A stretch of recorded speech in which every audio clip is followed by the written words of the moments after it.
there's a lot of signs, like when the market was crashing, like a lot of people were getting scared, but there's a lot of these signs that kind of say like that was purely like a bunch of inexperienced people entered the market and a bunch of inexperienced people exit the market.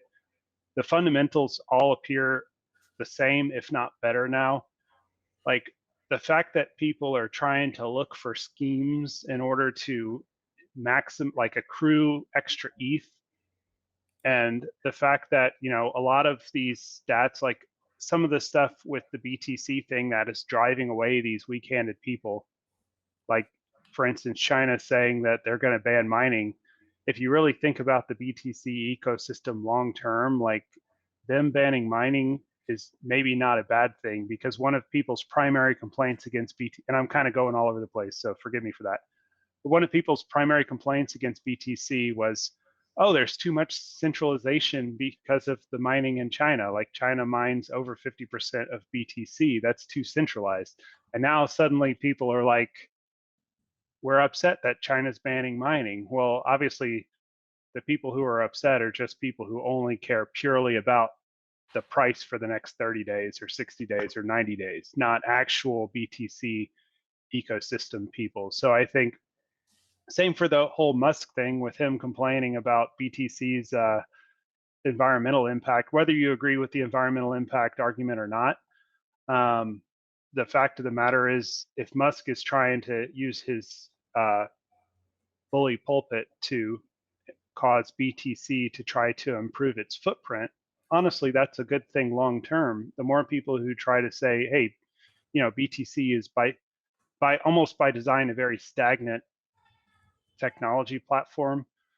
If someone's trying to at least guide that platform into a sustainable direction, that really is good long term. So all these weird things that have been crashing the price are kind of like confirmation of the fundamentals, or even showing the strength of the fundamentals of the crypto market. And so I think that's why it kind of trickles over to ETH, where you have these collectors just trying to figure out ways to use this downturn as an opportunity to add on to their piles of, you know, ETH, or even like me and you trying to find some good pieces at a you know, relative steal.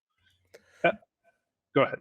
Oh yeah, no, I was just gonna agree with you. It's funny, like Elon Musk came out an hour ago and spoke with the North American Bitcoin miners. They're committed to publish current and planned renewable usage and to ask miners worldwide to do so.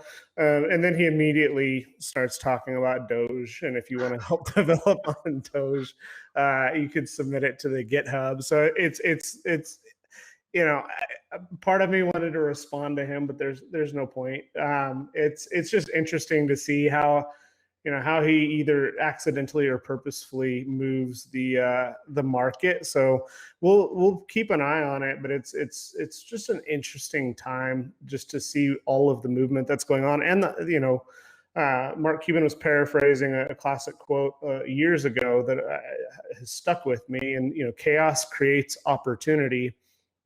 And when you look at some of the leveraged accounts, when you look at that, you know, a lot of the Ethereum moving to cold wallets, when you look at a lot of the stuff that may look like market manipulation, some of it objectively was. And when you look at, you know, that more people have Bitcoin and Ethereum than ever before, and the Winklevoss twins are tweeting live right now that, you know, Bitcoin's testing 40K.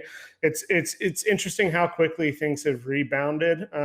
So, you know, I think that's good for collectors. I think that the maturity of the market is really exciting. I just hope, you know, I hope people didn't lose too much, and I hope people didn't, you know, fear, uncertainty, and doubt sell thinking that the market was going to keep dropping. So it's been an interesting week. Yeah, for sure.